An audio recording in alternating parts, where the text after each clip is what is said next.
Hey guys, I'm Gaurav Bangeri and I'm studying the Masters of Biotechnology at the University of Melbourne, and I'm a mentor at AdmitCard.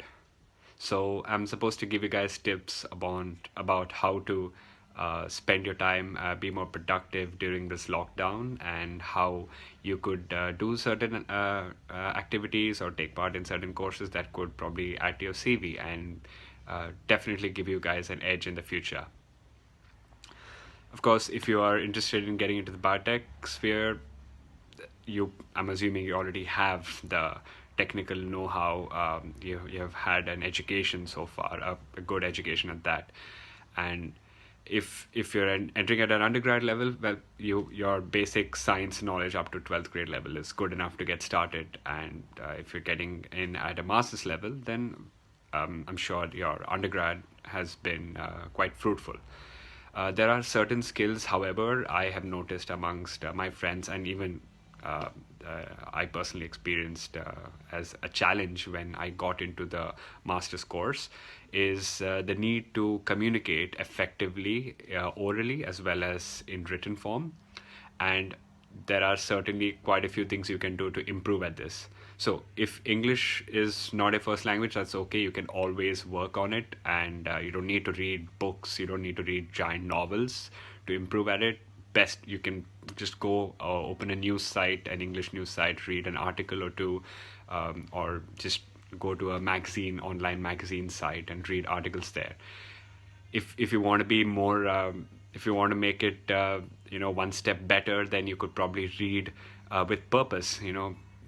Say if you're interested in biotechnology, you can check out biotech journals and biotech magazines. There's one good biotech journal in Australia called the Australasian Biotechnology Journal, which is paid, but you can get some free copies of it, and that will keep you updated on the latest developments in the biotech sphere, and also help you work on your English. Other than that, like if you're really interested in courses and if you have a good command over the English language, you could always there are other things that are more important as well. For example, working in a group, how to present yourself. If you're in a master's course, there will be a lot of networking events that you would go to, and how do you talk to strangers, and or how do you pitch yourself in 30 seconds, and convince a potential employer maybe to give you an offer. And these are actually things that can be learned, can be acquired as a skill, and you can do that from websites, online websites such as Skillshare. LinkedIn Learning is a very good one, and they have a free trial, so you can just check it out for 30 days and check out all their courses. Actually, LinkedIn is pretty good. They have a lot of oral communication, written communication tips, a lot of networking tips that you can definitely watch, and I'm sure it'll be very valuable. More specifically, if I were to think about certain technical skills that you could acquire, I've noticed that the need for statistics and data analysis is very high. Like, you need to have these skills if you are in the biotech sphere or any science focused career, because a lot of we're moving towards a big data driven future, and you need to know how to analyze huge swaths of data, how to compress them, in different forms, normal regression, normal distribution regression analysis. You need to know all of this, and if you have no background in statistics, it's okay. You can just go online on any of the many online learning sites and just get a basic introduction in data analysis, statistics and data analysis. But yeah, that's one thing that I do see very important. Of course, you will be trained in it in your course, but having some background information and knowledge about it is always helpful.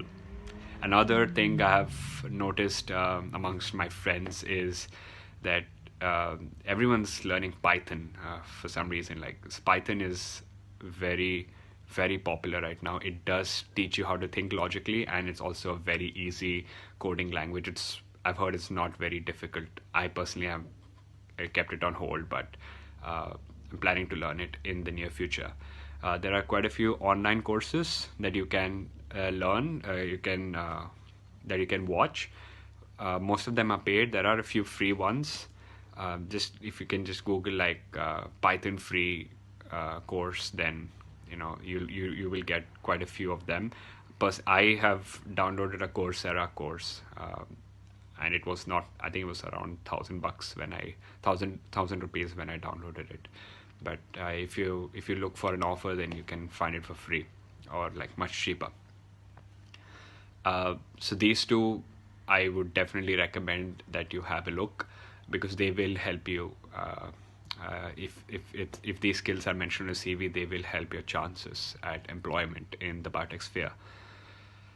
And finally, I'd like to end by saying that there's a lot of free time right now, and might as well make the most of it by uh, just exploring your interests. See what you had thought you would be interested in, but you had never really tried it because you didn't have the time, or you just had some excuse. Now's the time to do that. Now's the time to get new skills. It doesn't need to be in